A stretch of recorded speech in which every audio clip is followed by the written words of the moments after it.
Depuis le début de la semaine, nous marchons vers la Pâque. Je vous souhaite la bienvenue. Sur la chaîne Reviens à ses pieds, c'est le prophète Marc.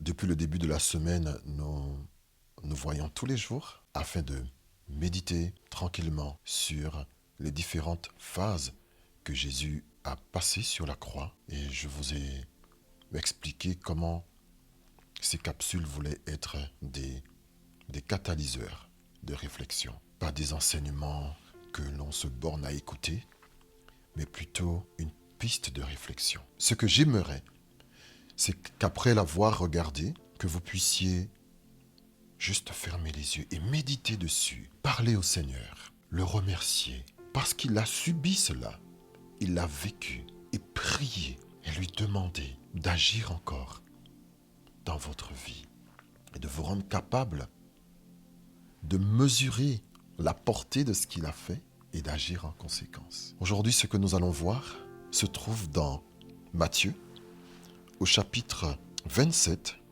et au verset 45.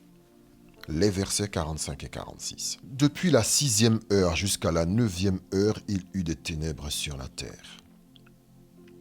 Et vers la 9e heure, Jésus s'écria d'une voix forte, « Élie, Élie, lama sabachthani », c'est-à-dire « Mon Dieu, pourquoi m'as-tu abandonné ?» Vous savez, je ne vous cache pas que depuis qu'on a commencé ensemble cette marche vers la Pâque, je me rends compte que chaque moment sur la croix était extrêmement douloureux pour Jésus. Chaque instant sur la croix était d'une grande souffrance pour le Fils de Dieu venu sur terre, pleinement homme.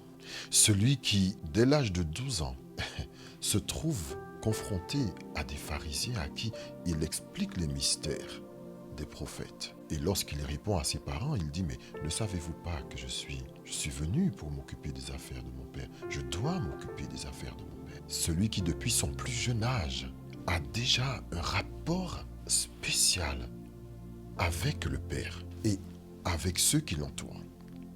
Parce que sa manière de parler était différente. Sa manière d'expliquer les mystères était différente. Il parlait comme ayant autorité, disaient les uns. On ne savait pas vraiment d'où il venait. On doutait de lui. Et il y en a qui l'observaient en silence au loin.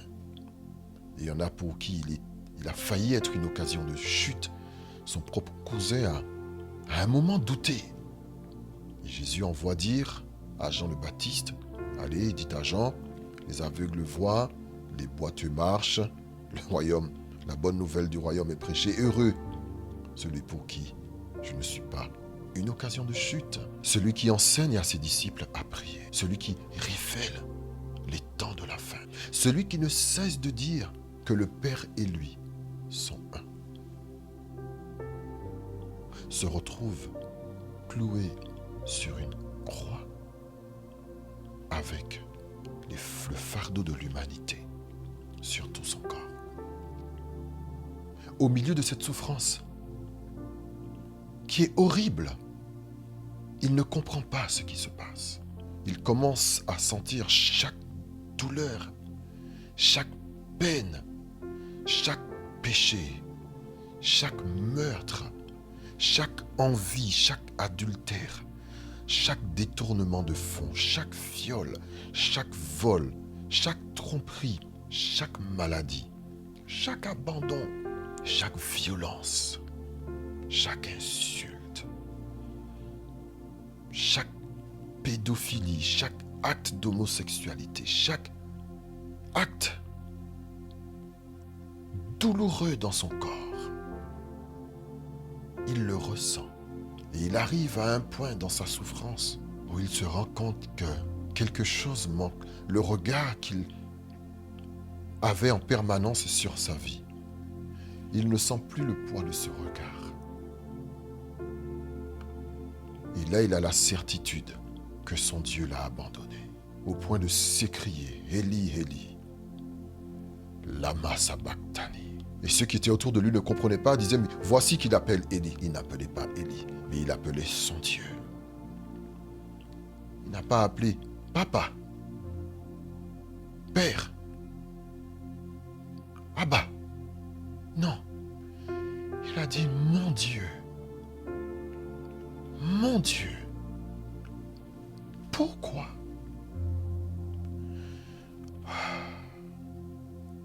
Cela ne vous est-il jamais arrivé? Un point de souffrance tel où vous criez mon Dieu. Mon Dieu. Pourquoi? Pourquoi m'as-tu abandonné? Pourquoi m'as-tu laissé tomber? Pourquoi m'as-tu laissé? Et Jésus, pleinement homme, pleinement Dieu, lorsqu'il est venu sur terre, se retrouve à ce moment pleinement homme.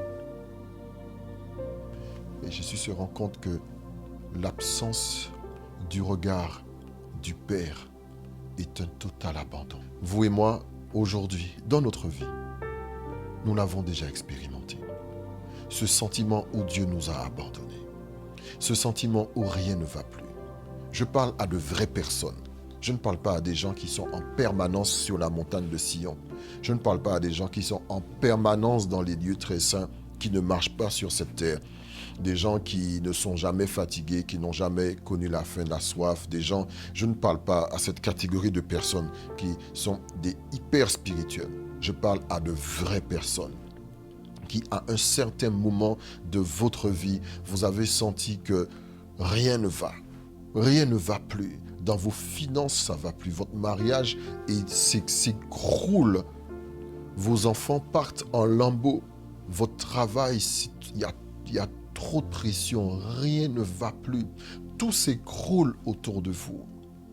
Et vous avez honte de crier « Mon Dieu, pourquoi m'as-tu abandonné ?»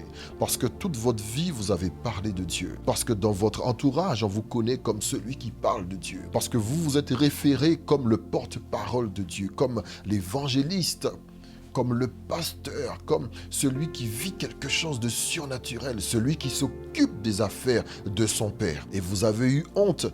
Vous avez honte de dire que dans votre chambre, vous sentez que vous allez péter un câble parce que tout s'écroule autour de vous. Mon Dieu, pourquoi m'as-tu abandonné? Je vais libérer une personne aujourd'hui. Si Jésus, qui était pleinement homme et pleinement Dieu, qui sur la croix a eu à dire cette prière, cela veut dire que toi aussi, parfois, ton humanité va te pousser à dire certaines choses. Ton humanité va te pousser à croire, à te sentir abandonné, à dire « Mais Seigneur, qu'est-ce qui se passe? Seigneur, pourquoi tu ne me réponds pas? Seigneur, où est-ce que tu es ?» Mais je vais vous dire une chose, que cette humanité qui est libérée ne doit pas être la finalité. Jésus, il a porté tes fardeaux et tes péchés à la croix, afin que toi, tu n'aies plus jamais à dire « Mon Dieu, pourquoi m'as-tu abandonné ?» Jésus, il a porté toutes tes souffrances et toutes tes infirmités, afin que toi, tu n'aies plus à les porter, afin que tu aies en permanence le regard de Dieu sur ta vie, afin que tu aies en permanence le regard du Père sur ta vie. Jésus, il a connu à un moment précis la séparation d'avec Dieu, parce que celui qui est couvert de péché, celui qui est chargé de péché ne pouvait plus figurer dans la présence de Dieu. Et le Seigneur, à ce moment, n'a pas pu regarder son fils, au point où son fils dit « Seigneur, tu m'as abandonné. » Mais toi, aujourd'hui, si tu acceptes de décharger tes fardeaux et tes soucis à Jésus, si tu reconnais qu'il est venu et qu'il a pris tes souffrances et tes péchés et tes douleurs, la Bible dit que toi, tu vas avoir un nouveau fardeau. Un fardeau qui sera doux et qui sera léger. Et tu n'auras plus jamais à dire, Seigneur, pourquoi m'as-tu abandonné? Parce que Jésus nous a fait la promesse qu'il ne nous abandonnera jamais. Parfois, il y a des situations qui sont terriblement difficiles, qui peuvent te faire croire que Dieu t'a abandonné. Mais sache que le Seigneur ne t'abandonnera jamais.